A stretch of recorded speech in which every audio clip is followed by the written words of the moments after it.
Boa tarde a todos.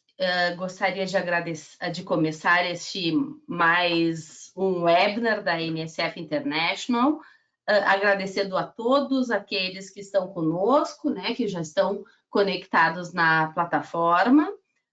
Hoje a NSF apresenta mais um webinar. Este será o nosso último webinar, né, do laboratório no ano de 2020. A gente agradece a todos pelo seu interesse, sua inscrição, né? A gente continua acreditando muito que esse formato de palestra, se a gente pode chamar assim, ele nos permite levar o nosso conhecimento e expertise de uma forma segura ao maior número de pessoas, né? E eu venho aqui aproveitando para lembrar vocês que vocês podem interagir durante o webinar conosco, enviando suas perguntas pelo chat. Ele está localizado na parte direita da sua tela, certo? E os minutos finais a gente vai dedicar para responder algumas perguntas que forem feitas, certo? E nos próximos dias vocês também receberão, né, em seus e-mails a gravação completa desta sessão, juntamente com as perguntas as respondidas, as não respondidas e os contatos dos nossos experts. Antes de começar este webinar, eu solicito que também não se esqueçam de responder a pesquisa de satisfação que será enviada no final do mesmo. Ela é muito importante para a gente nos caminhar, né, para sempre uma busca do melhor conteúdo para poder dividir com vocês. Bom, para aqueles que ingressaram a primeira vez citando um webinar da NSF, certo?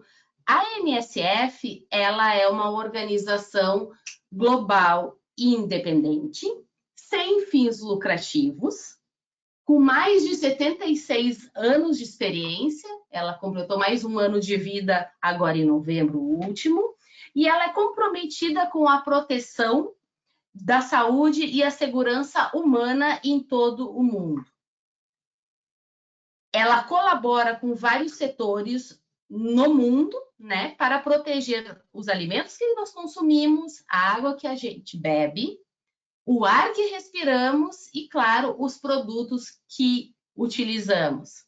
Nós estamos presentes em mais de 175 países e contamos com 59 escritórios e laboratórios. No laboratório da NSF em Porto Alegre, né? Porto Alegre, Viamão, nós possuímos um investimento constante em rigor técnico, uma infraestrutura e tecnologia com equipamentos de última geração, além de termos uma equipe multidisciplinar e qualificada. O laboratório também ele é pioneiro no setor de ecotoxicologia no Brasil e atua nas áreas de meio ambiente, fármacos, alimentos e tratamento de água. E para entrar no assunto do nosso webinar de hoje, eu apresento os nossos palestrantes, a Isabel Brenol e o Alvino Rodrigues Júnior. A Isabel, ela possui MBA em Administração e Marketing pela Uninter, e ela é graduada em Química Industrial pela Universidade de Santa Cruz do Sul. Atualmente, ela atua como supervisora comercial, responsável pelas áreas de produtos químicos para tratamento de água, inocuidade de materiais, registro de agroquímicos, saneantes, remediadores e fármacos da NSF International.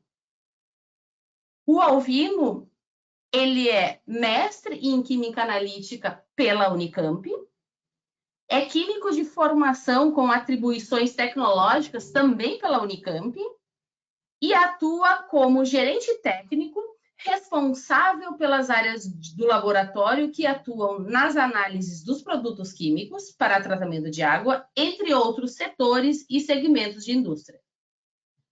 Sejam bem-vindos e eu passo a palavra então para a Isabel. Bom dia a todos, obrigada pela presença.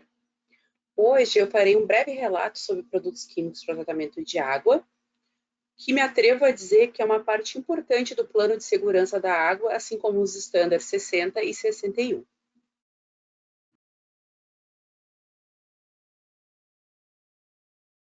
A Organização Mundial da Saúde, OMS, recomenda aos responsáveis pelo abastecimento de água o uso da ferramenta de identificação de perigos e avaliação dos riscos à saúde, em todas as etapas do sistema de abastecimento de água para consumo humano, desde o manancial de captação até o consumidor final.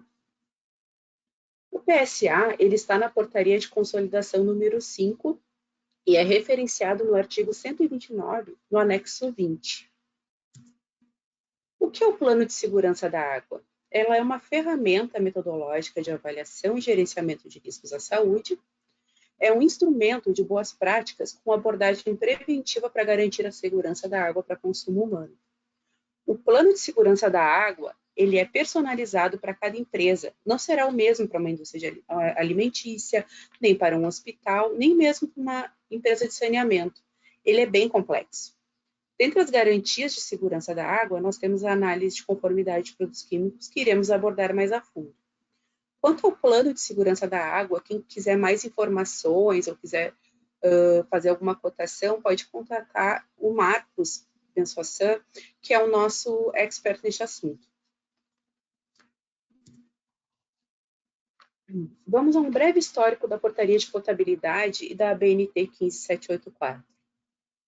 Em 2004, foi publicada a Portaria de Potabilidade MS 518, onde já era mencionada a necessidade da avaliação dos produtos químicos para tratamento de água, mas ela ainda não estava sendo muito cobrada dos fornecedores.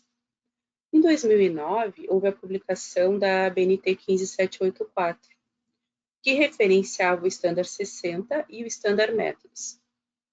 O principal objetivo da norma é avaliar se os produtos químicos deixam impurezas na água que sejam prejudiciais à saúde. Em 2011, foi publicada a Portaria MS 2914, né, uma revisão da 518, e onde a cobrança por parte dos órgãos com relação aos produtos químicos começou a ficar mais forte, e a procura por laboratórios que atendessem a BNT 15784 aumentou. Em 2014, foi revisada a 15784, e uma das principais mudanças foi que a coleta por laboratórios de terceira parte tornou-se obrigatória. Neste caso, o laboratório contratado para a realização do estudo precisa fazer o acompanhamento da coleta do produto químico. Em 2017, foi publicada uma emenda à BNT, onde houveram algumas mudanças de parâmetros, algumas inclusões.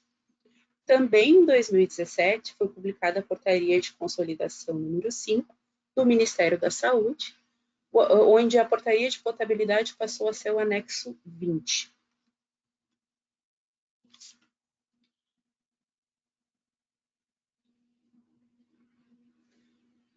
Então, a Portaria de Potabilidade, ela dispõe sobre os procedimentos de controle de vigilância de qualidade da água para consumo humano e seu padrão de potabilidade. Dentro do anexo 20, na seção 4, artigo 13, inciso 3, alíneas B e C, nós encontramos a exigência junto aos fornecedores do laudo de atendimento aos requisitos de saúde, o LARS, que é a avaliação do produto químico de acordo com a BNT, né? E a linha C, ela é sobre o laudo de inocuidade de materiais, que a NSF também realiza. O título da BNT 15784 é Produtos Químicos utilizados no tratamento de água para consumo humano, efeitos à saúde, requisitos. Essa norma estabelece requisitos para produtos químicos utilizados em sistemas de tratamento de água para consumo humano e os limites das impurezas nas suas dosagens máximas de uso, DMU, indicadas pelo fornecedor do produto, de forma a não causar prejuízo à saúde humana. Ela aplica-se a produtos, combinações e misturas. Diferentemente do que muitas pessoas pensam, a 15784, ela avalia as impurezas que os produtos químicos deixam na água, considerando a dosagem máxima, e não consideram as propriedades físico-químicas desses produtos. Para isso, existem outras ABNTs que são específicas para cada tipo de produto químico. Inclusive, várias normas estão sendo revisadas pela ABNT nesse momento. A 15784 ela é uma pesquisa e leva em conta as matérias-primas, fornecedores, impurezas declaradas. Por isso, ele é um estudo BPL, que é Boas Práticas de Laboratório, que é um credenciamento que o nosso laboratório tem junto ao Inmetro. Vamos a algumas definições consideradas no estudo. O que é uma impureza? Qualquer substância presente em um produto químico que, acima dos limites estabelecidos nessa norma, possa causar danos à saúde humana. CID, concentração de impureza detectada na análise laboratorial. CIP, concentração de impureza permissível por produto. Concentração máxima permitida de uma determinada impureza, resultante da adição de um único produto na água para consumo humano. Plano de estudo BPL, documento no qual são descritos os analitos a serem avaliados por produto. São as tabelas 1 a 4 da norma, da 15784, por unidade de produção, bem como qualquer outro analito dependente da formulação do produto, do processo de fabricação, das matérias-primas empregadas e das informações do fornecedor. Como funciona para contratar a INSF para fazer esse estudo? O cliente entra em contato conosco, informando o produto que deseja avaliar e se já possui DMU. Caso não possua DMU definida, a gente pode desenvolver no laboratório. Com essas informações, a gente envia uma proposta comercial e, após os ajustes comerciais, o cliente ou patrocinador, que é um termo utilizado na BPL, encaminha um formulário de autorização de estudos, onde constam as informações administrativas e técnicas para efetivar a contratação. Nesse formulário, são consideradas as informações mais relevantes para a condução do estudo. Ele pede o CAS do produto, qual é o ingrediente ativo, qual a formulação, a concentração do ativo, qual a DMU, que é a informação primordial para fazer o estudo, né? Quais as matérias-primas envolvidas, impurezas esperadas e também quem é o fabricante desse produto. Com esse documento em mãos, nós acionamos um dos nossos técnicos para a realização do acompanhamento de coleta. A coleta ela deve ser realizada preferencialmente no último ponto antes do invase. Como funciona? Para produtos líquidos, a gente normalmente coleta de 5 pontos, de diferentes profundidades, alíquotas de 100 ml, formando uma amostra de 500, e ela é dividida em 2, lacrada, ambas são lacradas, uma fica no fabricante como contraprova e outra vem para o laboratório para avaliação. Isso para amostras a granel. Para amostras já embaladas, o ideal é a gente coletar de no mínimo 5 lotes, máximo 15 lotes, para fazer uma amostra bem representativa para avaliação. Também são alíquotas de 100, até formar uma amostra de 500, divide por 2, uma fica no fabricante e outra vem para o laboratório. Essas amostras elas são lacradas com lacre da INSF, né, são numeração única, então fica uma numeração específica no cliente, que é anotada no laudo de coleta, e outra vem para o laboratório, que também está mencionada no laudo de coleta. Esse laudo de coleta ele é feito no ato da coleta e ele acompanha a amostra para o laboratório. Então, após a coleta, a amostra é enviada ao laboratório, né? E no laboratório, ao chegar a amostra, o que acontece? A gente vai ter que cadastrá-la. O prazo de entrega do relatório ele começa a contar com a chegada da amostra no laboratório, onde ela é cadastrada no sistema de gerenciamento de amostras e entregue ao técnico responsável para que inicie o estudo. Após a finalização dos ensaios, os dados são compilados em um relatório final e, se todos os parâmetros forem aprovados, é emitido o LARS, que é o laudo de atendimento aos requisitos de saúde, que eu vou mostrar para vocês agora. Então, sobre as informações que eu havia falado, que são importantes, que estão no formulário de autorização de estudos, eles estão aqui, ó. O nome do ingrediente ativo, o nome comum do ingrediente ativo, o número do CAS, o estado físico, quem é o fabricante, o endereço do fabricante. Esses dados aqui, número do lote, data de fabricação, data de coleta, e a data da validade. A data da validade do estudo se dá no término do estudo, tá? Mas as informações anteriores, elas vêm através do laudo de coleta. Então, o técnico que faz a coleta é responsável por alimentar essas informações. Depois, nós temos quem é o patrocinador, que é um termo da BPL, né, que seria o fornecedor, o nome da empresa e o endereço, a identificação do laboratório, o número de reconhecimento no CEGEP do Inmetro, a concentração do produto.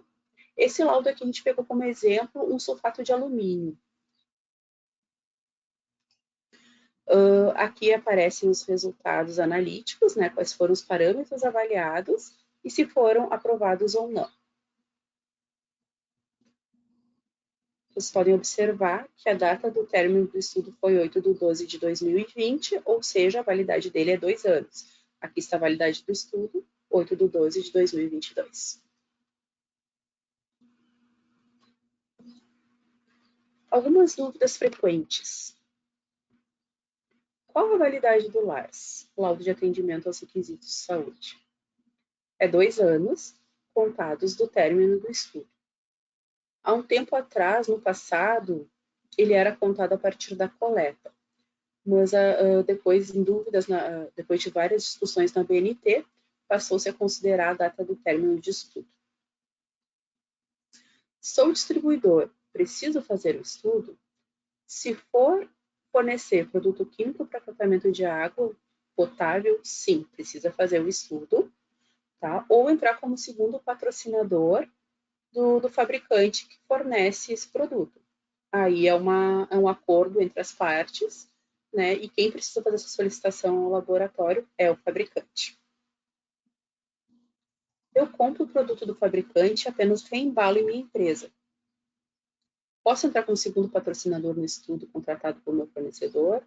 Nós não recomendamos, porque aqui existe uma etapa a mais, que é a reembalagem, onde pode haver uma contaminação do produto.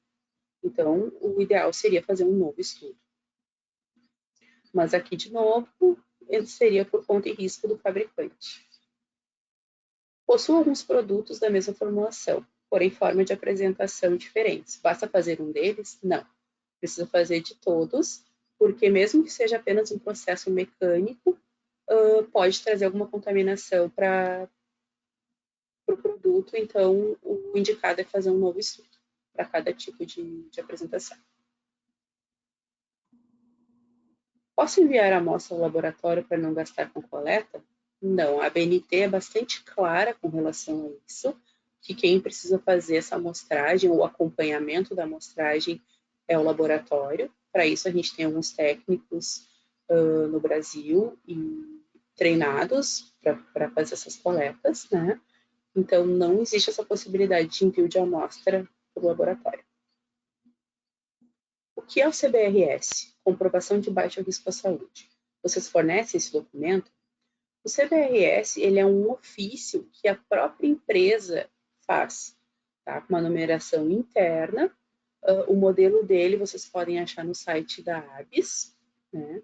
E com o que a INSF contribui com esse documento? Para poder fazer um CBRS, vocês vão precisar do número do estudo feito no laboratório. Então, sem fazer a contratação desse estudo, não tem como gerar esse documento. Não quero informar quem é o fabricante do produto que representa ou distribuo. Posso deixar essa informação em branco no formulário de autorização de estudos? Não. Por quê? Como eu informei, a ABNT ela é bastante clara. Toda a rastreabilidade do estudo é feita em cima da formulação do produto e do fabricante. Muitas distribuidores possuem vários fornecedores do mesmo produto. Para cada produto vai ter que ser feito um estudo. para cada fornecedor vai ter que ser feito um estudo. São processos fabris diferentes, então a gente precisa garantir que eles estão livres dessas impurezas. Se eu solicitar a inclusão da minha empresa como segundo patrocinador no estudo, a validade do LARS conta a partir da minha contratação. Então, a validade do LARS, ela conta sempre a partir do término do estudo. Ou seja, se você contratar pedir inclusão como segundo patrocinador num estudo hoje e esse estudo vence daqui a 2 meses, a validade vai ser de 2 meses. Não vai mudar de acordo com a tua contratação. O valor cobrado para a realização de um estudo varia com o produto ou é sempre o mesmo, independente do produto? Os valores são variáveis, porque para cada produto químico existem parâmetros mínimos diferentes para serem avaliados. Não tem como manter o mesmo valor, sendo que os parâmetros são diferentes. Para alguns é requisitado apenas VOC e metais, para outros é pedido dioxinas e furanos, radionuclídeos, é bastante variado. Outra dúvida que o pessoal sempre tem é por que, se eu tenho meus produtos certificados pelo Standard 60, por que eu não posso ter um LARS? Porque existem algumas diferenças entre o Standard 60 e a BNT 15784, que, infelizmente, a gente não pode simplesmente pegar os valores ou os resultados analíticos e gerar um LARS. Tá? Mas, assim, quando existe algum produto a ser avaliado que não está na BNT, a nossa referência vai ser sempre o Standard 60 para fazer a avaliação desse produto. E aí gera-se um LARS. Mas aí a diferença é que o estudo é feito em DPL. Então, vamos às principais diferenças entre a certificação e a BNT. O Standard 60 é uma certificação, a BNT é uma avaliação de conformidade. A amplitude do Standard 60 ela é internacional. A amplitude da BNT é nacional. A auditoria é obrigatória no Standard 60. Na BNT, a coleta é obrigatória, não existe uma auditoria. O Standard 60, a renovação é anual. A BNT é bianual. O Standard 60 tem um listing obrigatório. A BNT é um listing opcional. O listing que eu falo é uma listagem de produtos que foram avaliados, que foram testados pela NSF e aprovados. Eles ficam no site da NSF, no link do Standard 60. E além de ser uma prova de transparência que a empresa demonstra com os consumidores, também serve de marketing para as empresas contratantes. O Standard 60 ele não é DPL e a BNT é DPL. Outra coisa que o Standard 60 tem é a avaliação feita por toxicologistas. A BNT ela faz uma avaliação simplesmente dos parâmetros que foram avaliados de acordo com a norma. Então, agora eu passo a palavra para o Alvino, que vai entrar no âmbito mais técnico com vocês.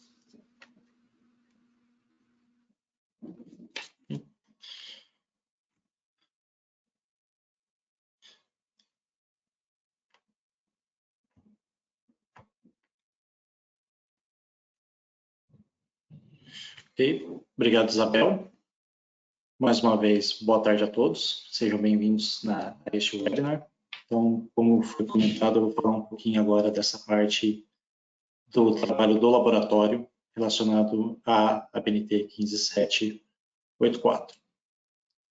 Então, eu vou começar passando um pouquinho nessa parte do ciclo de produção desses produtos utilizados para tratamento de água. Então, até a gente chegar dentro dessa figura, até o copo de água, que ele esteja adequado para consumo humano, para que ele possa ser feita a distribuição numa rede pública de abastecimento, possa ser utilizado em diversas atividades, seja na parte industrial, seja para consumo humano. A gente tem um caminho que começa com a seleção da matéria-prima, dos insumos que vão ser utilizados para fabricar esse produto. que passam por uma planta, existe uma produção, né? Existe uma linha de produção, uma parte industrial, até que a gente chegue nesse produto final, que é representado por esse frasco, né? Colocando uma sigla de PQTA, que vai ser utilizado de forma individual ou combinado com outros produtos numa estação de tratamento de água, numa ETA, para que a gente tenha esse produto final, essa água disponibilizada para consumo, né? Então,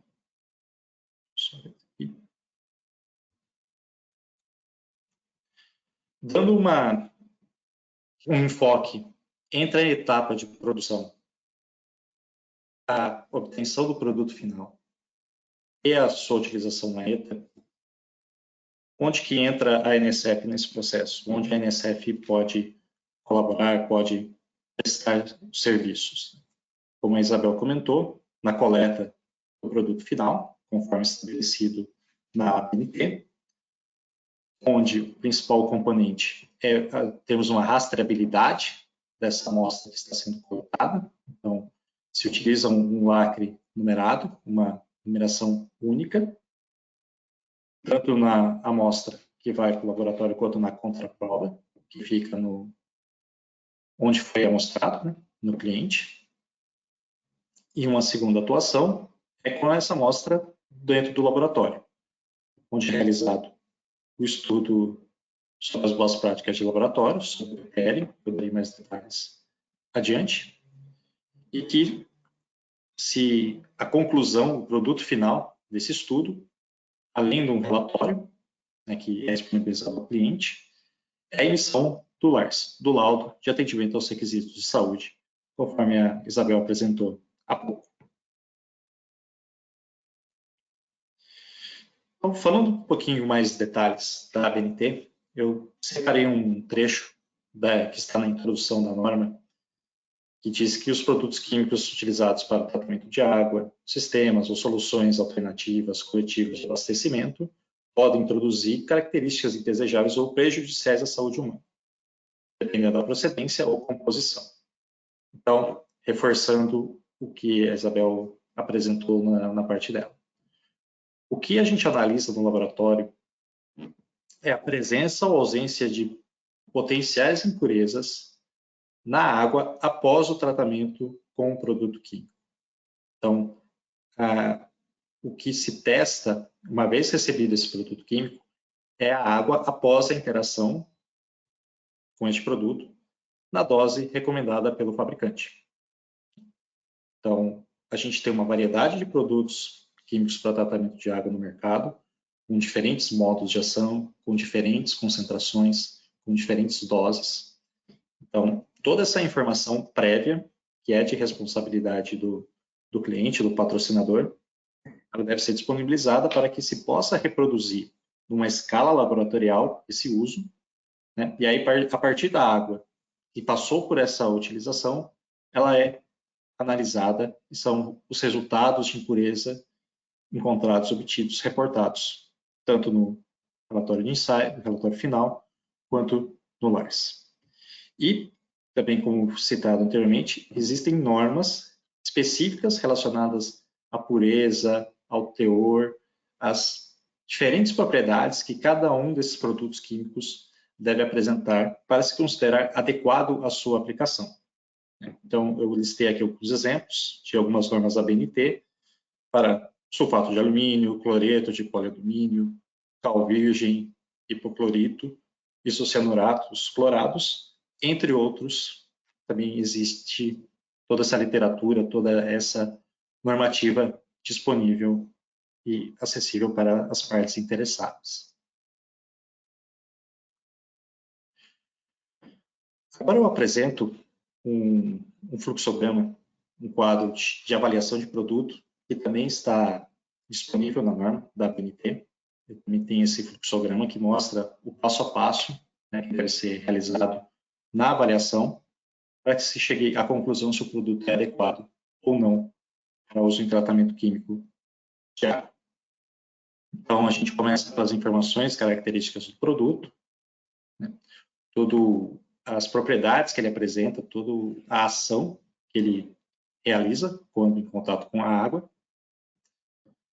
Passamos para a elaboração do plano de estudo sobre BPL, aqui já sendo uma parte laboratorial, então as informações e características, uma etapa prévia ao estudo em si. Uma vez elaborado esse plano de estudo, aprovado pelo cliente, chamado de patrocinador, se inicia a análise laboratorial, se inicia a parte de bancada, né, de equipamentos, de extração, preparo de amostra, quantificação, até se chegar no cálculo da CIPA.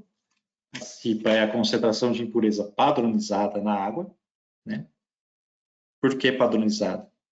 Como a gente realiza esse trabalho numa escala laboratorial, né? Se faz toda uma adequação com que se obtém o valor que seria encontrado numa água como produto final para consumo humano. Então, para se fazer o comparativo do que chega ao consumidor, do que as pessoas estão ingerindo. Então, esse valor de CIPA, ele é comparado com o valor de CIP, que é a concentração de impureza permissível por produto, que está estabelecido na norma e já foi explicado pela Isabel. Então, agora eu vou passar um pouco mais de detalhes em cada um desses quadros, para que a gente possa ter mais informações sobre o que é feito em cada momento. Então, começando pelas informações e características do produto, né, o fornecedor do produto ele deve apresentar ou manter registro das seguintes informações: a dose máxima de uso, o DMU, o nome comercial, o número do CAS, que é o CAS Number, que é uma identificação unívoca de cada substância química utilizada na produção, né, na fabricação desse produto, a quantidade de cada produto utilizada nessa formulação, as porcentagens, como que é feita essa mistura, quem fornece essas matérias-primas, quais são os fornecedores, as matérias-primas utilizadas. Caso haja alteração na formulação, na linha de produção, ou se homologa novos fornecedores de matéria-prima, tudo isso deve ser documentado, deve-se ter um histórico. Lembrando que o estudo para avaliação com base na ABNT, ele deve ser realizado sempre que há alguma mudança na formulação, no processo produtivo ou nos fornecedores de matéria-prima. Ao longo desse, se eu emito um LARS, dentro desses 2 anos, existe alguma mudança em alguma dessas etapas, um novo estudo deve ser realizado. E além dos estudos toxicológicos, né, que também a ANSF possui no seu escopo ofertas desses serviços de estudos toxicológicos, de forma que o cliente, o produtor interessado em fazer um estudo da 15784 com o laboratório da ANSF, ele possa ter o máximo de outras informações que dão suporte a esse estudo, realizadas com a gente também. Está pensando sempre num conceito de one-stop shop. Conversando com a gente disponibiliza todas as soluções disponíveis, possíveis, para que se possa fazer em um lugar só todo esse trabalho, tanto da ABNT quanto posterior a ele.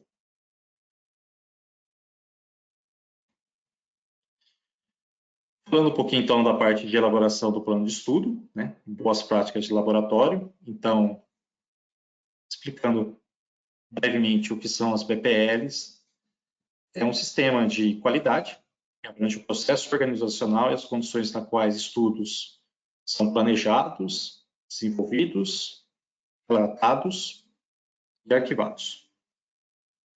Geralmente são testes exigidos por órgãos regulamentadores para fins de avaliação e registro de produtos.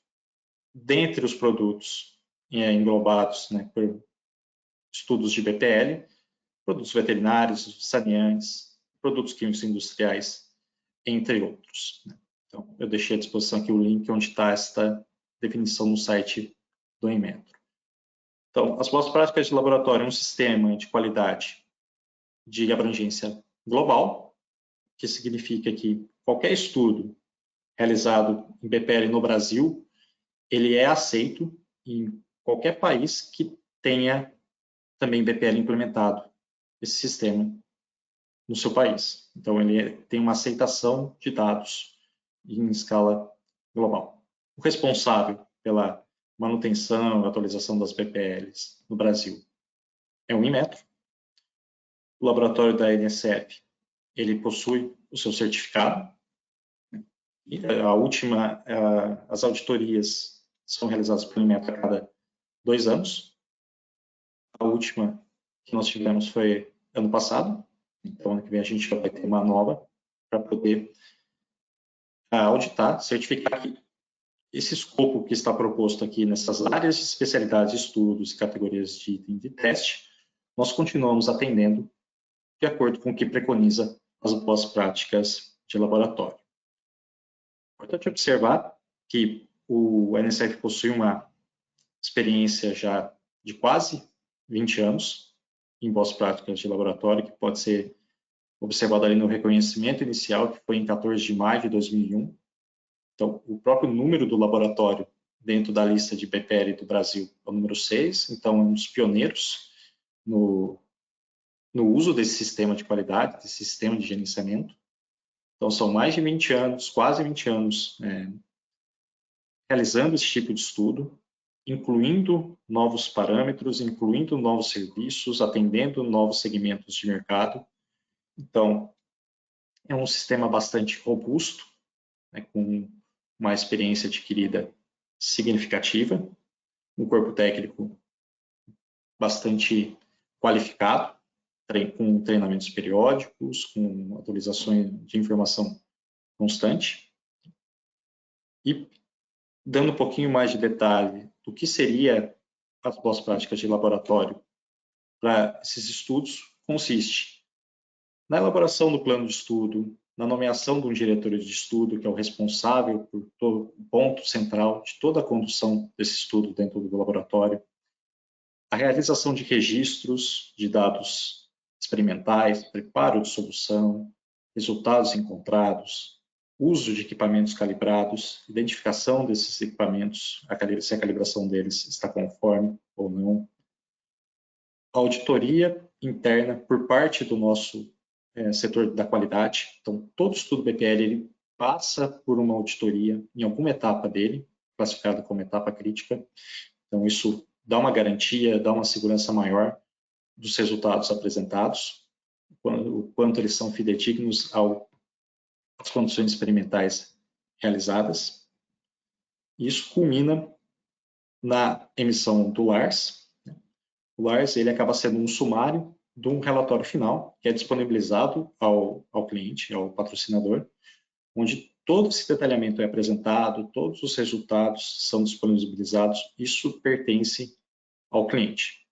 Então, ele pode ter acesso, ele pode trazer qualquer questionamento, fazer qualquer análise, qualquer revisão, que a equipe, tanto da qualidade quanto a equipe técnica do laboratório da NSF, fica à disposição para poder esclarecer, discutir, apresentar o racional por trás da etapa que está em discussão e eventuais ajustes, se necessário.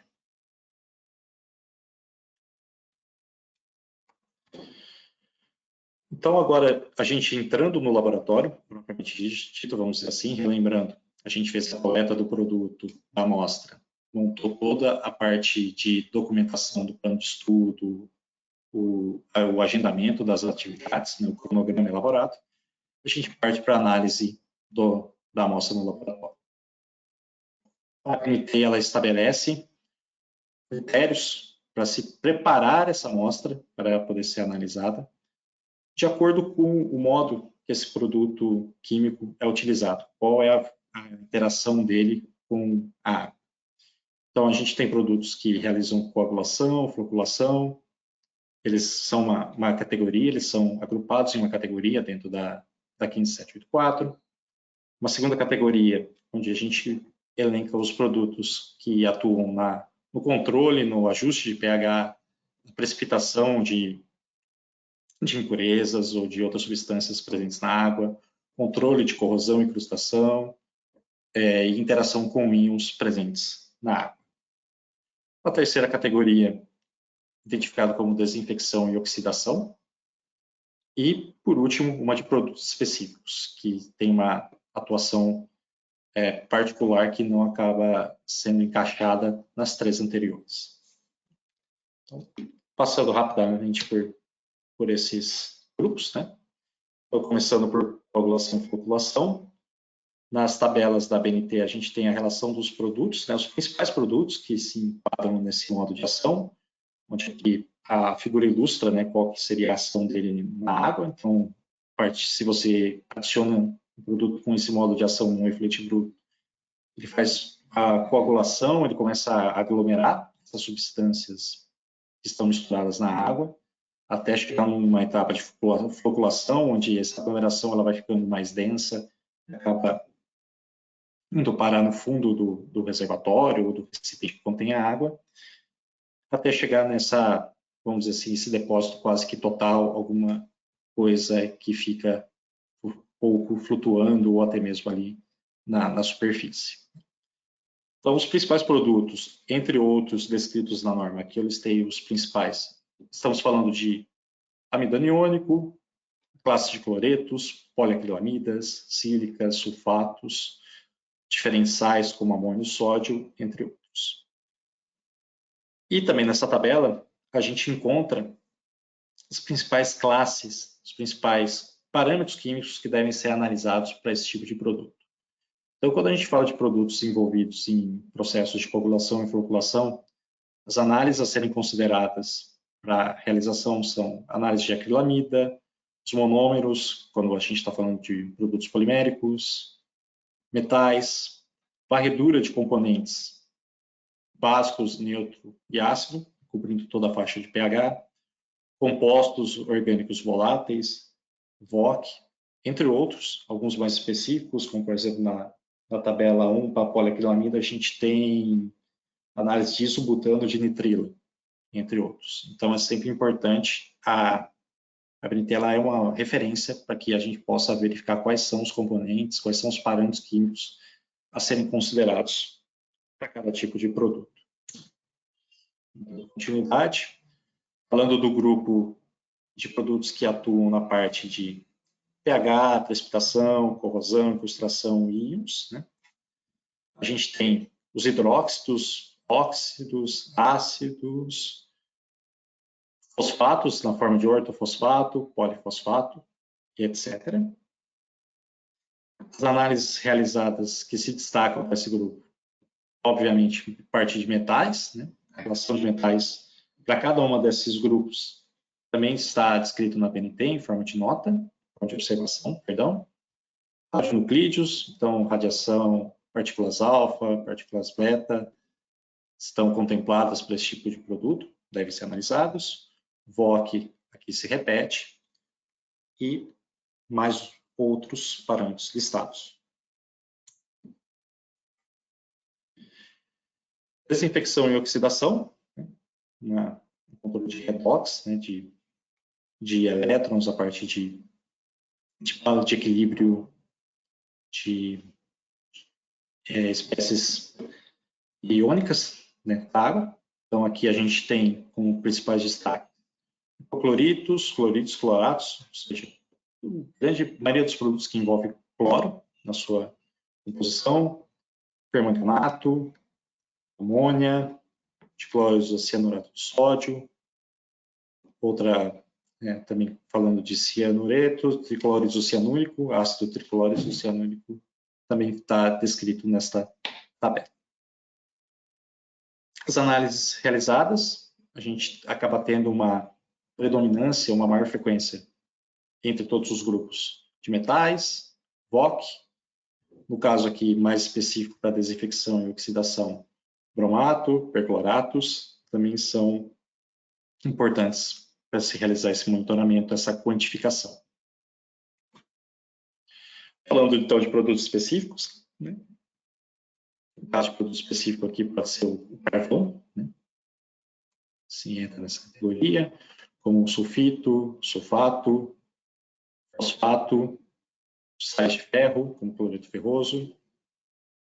E aqui, por se tratar de produtos específicos, as análises realizadas também, a variedade delas acaba sendo maior comparado com os outros grupos. Então, a gente tem metais, radionuclídeos, a varredura de compostos básicos, neutros e ácidos, VOC e etc. Então, como comentei, baseado no modo de ação desses produtos e também dos seus componentes, né, os seus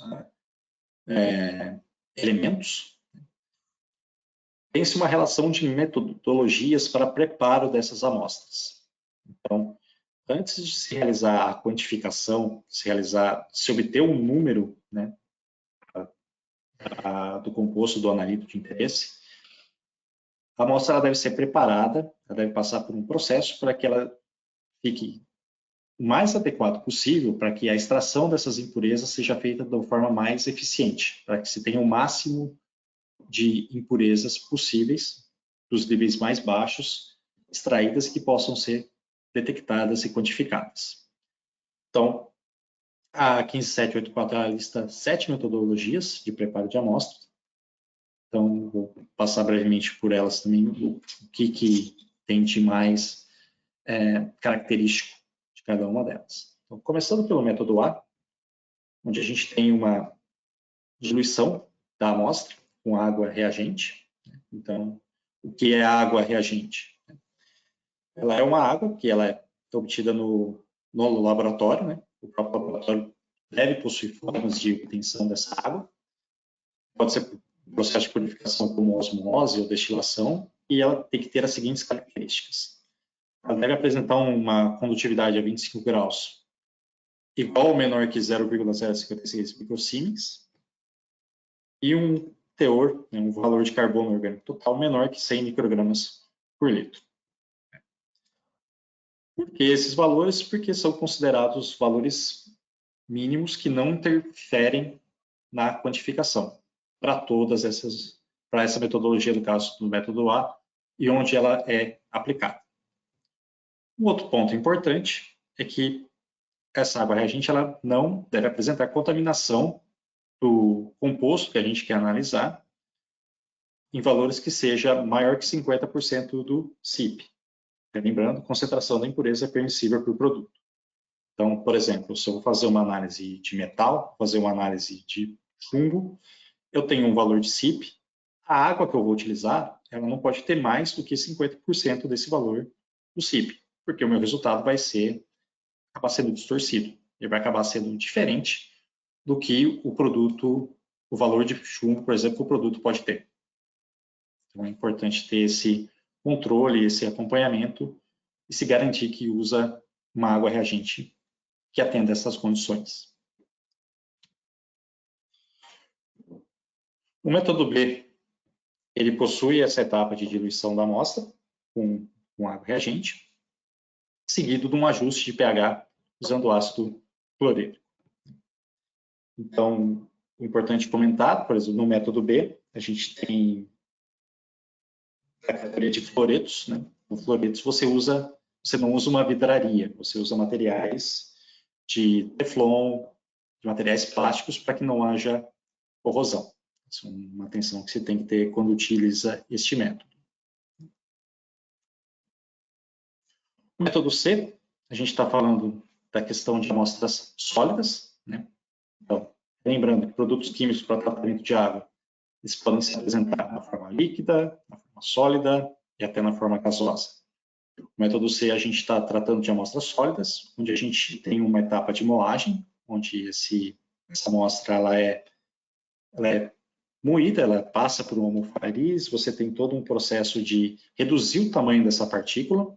Então, às vezes você tem um pellet, você tem um granulado, que você faz uma maceração para que fique o mais fino possível, um estado de pó, né, para que possa ser em seguida diluído, dissolvido, né, para dar sequência à análise.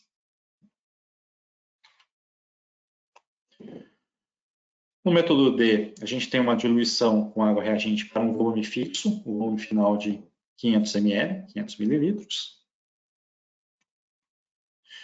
No método E, a gente está tratando de amostras gasosas. Então, existe todo um aparato, uma vidraria que é utilizada para que se possa fazer a dissolução do gás dessa amostra, para que possa ser feita a quantificação.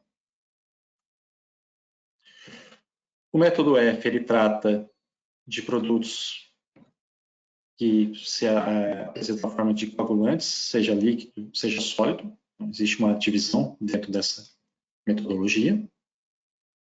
E, finalmente, no método G, dedicado para preparo de amostras de carvão. Então, a gente já passando por todo o processo dentro do laboratório, a gente já está chegando numa etapa final, onde a amostra foi recebida, fez o preparo, teve a interação com a água, e essa água ela está sendo analisada para aquelas impurezas especificadas dentro da ABNT. E vamos para os cálculos. Então, é feito o cálculo da CIPA, né? Ressaltando essa padronização, conforme eu comentei, para que se possa adequar a uma situação real, para a escala de laboratório sendo projetada numa situação da vida real, uma água consumida, disponível.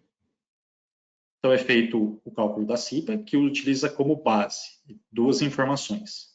A DMU, a dosagem máxima de uso, informação disponibilizada pelo fornecedor, que se relaciona à concentração desse produto. Né? Por que a DMU ela é importante? Que a gente suponha que tenha o mesmo produto para tratamento de água em duas formas, forma líquida e forma sólida. A concentração pode ser diferente, então a dosagem, a dose também vai ser diferente, para que se obtenha até a mesma concentração na água, mas as quantidades serão diferentes. Por isso que é importante essa informação durante o estudo. E um segundo parâmetro utilizado para o cálculo da CIPA é a concentração da impureza detectada. Então, conhecendo a DMU, aplicando ela no laboratório, fazendo o preparo da amostra, se obtém o resultado da CID, a concentração da impureza detectada. É o valor que o laboratório enxerga e, a partir de uma equação envolvendo CID e DMU, e aí relacionada com o tipo de produto, e isso também está descrito na BNT, se chega finalmente ao resultado da CIPA. E aí, a partir disso, né, o valor da CIPA ele é diretamente proporcional ao valor de DMU, isso é importante ressaltar. Aqui nós temos a tabela 1 da 15784 com parâmetros de potabilidade, onde a gente tem o valor máximo permitido, a MP, nesse caso aqui, para inorgânicos em miligramas por litro. Esse valor ele é obtido da portaria, do anexo 20 da portaria de potabilidade, número 5, né? E o valor de CIP, que seria o valor máximo para o produto, que está em miligramas por litro. Né? E esse valor de CIP, ele é ou 10% do valor máximo permitido, ou aquele que está estabelecido na NSF 60. Por que um valor de 10%? O tratamento de água ele pode envolver um ou mais produtos, né? Ou até o único produto utilizado ele pode ter diferentes componentes dentro dele. Então, esse é um valor de forma a garantir que a combinação de outros produtos ou essa mistura já pronta, quando utilizada, esse valor não seja ultrapassado. Esse somatório não fica acima do VMP. Então, por isso que se usa esse critério de 10% ou o valor descrito na NSF 60. Então, onde a gente chega, né, ao veredito que se o valor encontrado de CIPA ele é igual ou menor ao CIP, o produto ele é considerado como adequado, apto para uso no tratamento de água. Caso ele fique acima, né, o produto é reprovado. Então, o cliente, o fornecedor, ele precisa rever o seu processo, se algum ingrediente precisa ser redimensionado, a proporção dele precisa ser alterada, ou mesmo até a própria dose precisa ser reduzida, a concentração de algum ingrediente tem que ser menor para que possa atender o valor de CIP. E aí um novo estudo precisa ser realizado quando essa alteração ela é detectada e feita pelo patrocinador. Então, coloquei aqui novamente o LARS, né, como a Isabel apresentou. Aqui ele está um pouquinho diferente, que é o modelo que a gente usa. Então, só para destacar os dados de uso do produto, né, novamente a concentração do produto e a dosagem máxima de uso, a D1000 ela sai escrita no LARS.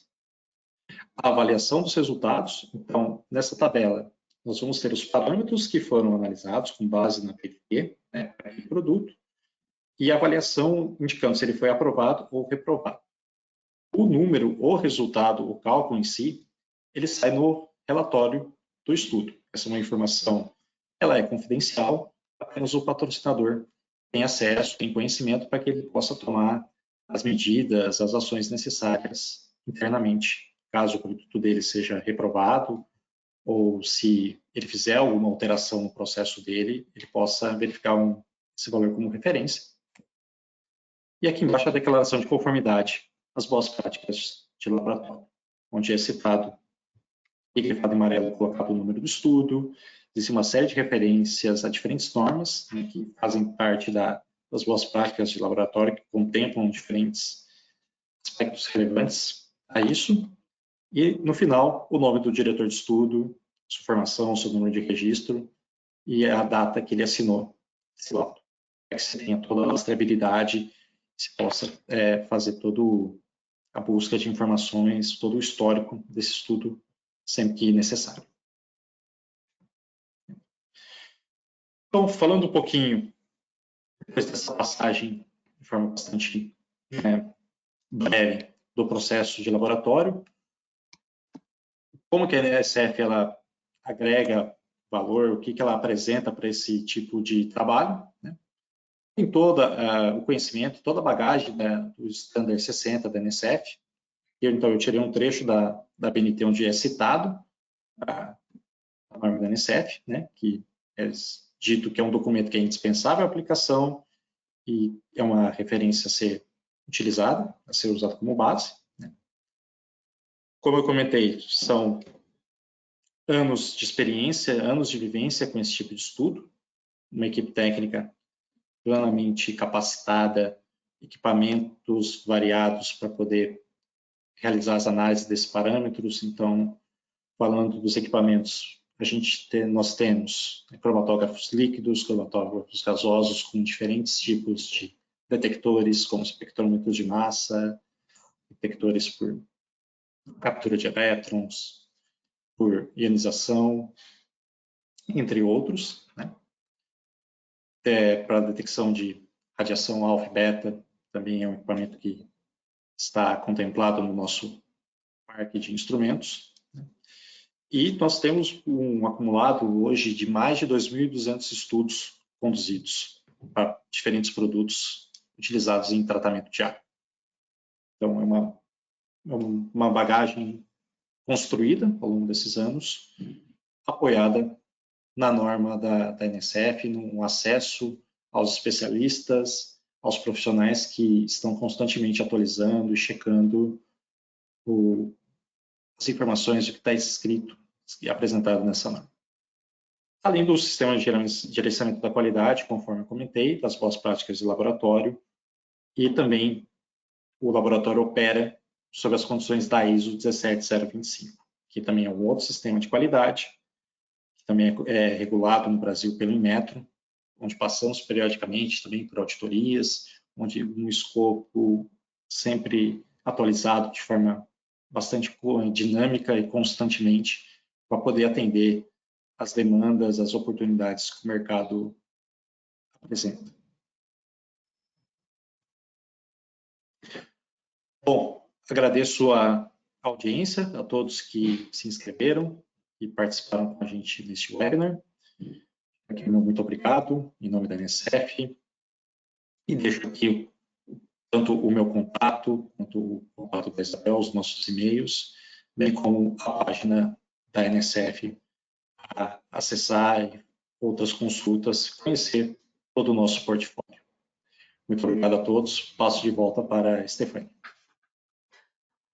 Boa tarde, pessoal. Bom, nós recebemos, né, muitas perguntas e antes de eu passar elas, novamente agradeço a disponibilidade, as informações que a Isabel e que o Alvino trouxeram para nós essa tarde, tá? Eu vou passar para algumas perguntas, foram muitas, a gente fica bem contente, né, com essa quantidade de perguntas recebidas, mas eu vou fazer algumas, tá? Não vou conseguir hoje responder todas, mas a gente pede que as demais, né, eu informo que a gente vai enviar via, vocês vão receber nos seus e-mails, né, dentro de alguns dias, essa sessão toda gravada, com as perguntas também feitas durante o webinar e as mesmas respondidas.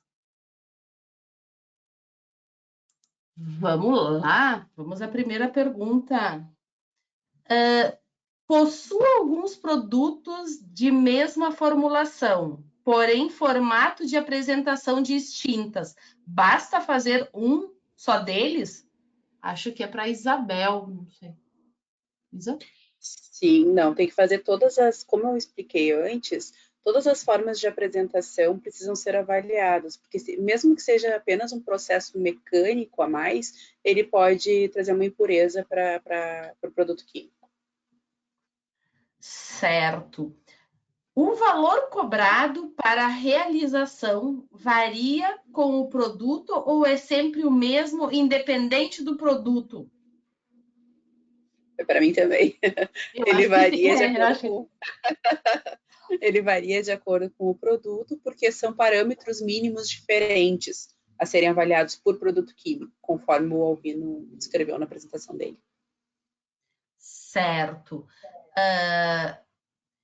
Depois de receber o relatório de estudo, é possível aumentar a DMU sem fazer ensaio? Acho que essa é para o Alvino, né? Posso responder?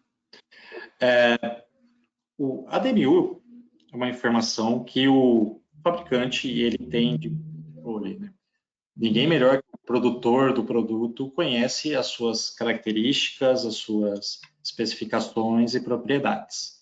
Então, o valor de DMU, idealmente, ele é o valor máximo, o valor mais adequado a ser aplicado para um produto, para um tratamento químico em água. Então, ele já é um valor otimizado. Então, qualquer alteração para um volume maior requer todo um estudo, requer toda uma análise crítica, né, do impacto que isso vai ter no tratamento. Pensando que se o meu produto ele apresenta uma quantidade de impurezas nessa dose, se eu aumento a dose, a probabilidade que as impurezas também aumentem é grande. Ela é muito provável. Então, é necessário que qualquer alteração no valor da DMU, assim como, conforme foi apresentado, mudança no processo produtivo, mudança nas matérias-primas, no fornecedor dos insumos, qualquer alteração que ocorra, né, não precisa ser todas, né, pode ser qualquer uma delas, é necessária a realização de um novo estudo. Obrigada, Alvino. Eu tenho aqui, eu acho uma que também pode ser contigo, Alvino. A ANSF realiza o plano de segurança da água para a indústria? Eu sei que a gente não tratou exatamente dele, né, porque é mais de uma outra área de atuação da ANSF, mas eu acredito que tu pode dar uma introdução. Sim, nós temos, né, profissionais capacitados para elaborar o plano de segurança da água para diferentes segmentos da indústria. O nosso contato é o Marcos Bensussan. A gente pode depois passar o e-mail dele para colocar na própria resposta, né, que a gente vai disponibilizar aos participantes, esse contato que vai poder passar mais detalhes e poder avançar no desenvolvimento, na elaboração de um plano de segurança da água específico para esse mercado. Vamos uma pergunta aqui também. Posso enviar a amostra ao laboratório para não gastar com a coleta? Não, não pode. A BNT ela é bastante clara com relação a coleta ser obrigatória, né, ser feita pelo laboratório contratado, justamente para garantir que seja uma amostra representativa do processo. Certo. Bom, vamos fazer mais 2 perguntas aqui. Tem produtos aprovados pela NSF 60 que tenho que fazer, o que eu tenho que fazer para atender a ABNT 15784? Posso responder essa também. Então, o Standard 60, como eu expliquei antes, ele tem por mais que a BNT é baseada no Standard 60 e os parâmetros avaliados são praticamente os mesmos, a gente não pode simplesmente pegar os produtos que são certificados e elaborar um LARS. Um dos principais motivos é porque os estudos da BNT precisam ser feitos em BPL, né? E os da certificação, não. Outra coisa, a certificação, ela é feita anualmente, né? A validade dela é anual. A BNT é bianual. A certificação nem sempre avalia todos os produtos que estão sendo revisados para a certificação ocorrer novamente. A BNT é obrigatório que todos os produtos sejam avaliados. Essas são as principais diferenças por isso que a gente não pode simplesmente se basear num produto certificado e emitir um LARS. Certo, vamos fazer uma última aqui. Somente a NSF faz o estudo da 15784? Sim. Hoje no Brasil só o nosso laboratório está realizando o estudo. Eu não sei por que motivo não temos concorrência, mas a questão é que a gente, desde o início que a norma foi elaborada, o laboratório se estruturou, como já tinha BPL, solicitou uma extensão do escopo, né? E se estruturou com reagentes, com padrões, para poder atender da melhor forma esse mercado. E acabou que a gente ficou sem concorrência. Perfeito. Então, tá. Bom, pessoal, eu acho que são essas, realmente não param de chegar perguntas aqui. Eu vou novamente agradecer muito, né, a presença de todos vocês, né? Novamente, obrigada Alvino, obrigada Isabel, obrigada a vocês, né, nossa querida audiência, né? Lembrem-se, as perguntas que não foram respondidas aqui hoje, elas vão serem respondidas, né, posteriormente, tá? Em nome da NSF International, nós agradecemos muito a audiência de vocês.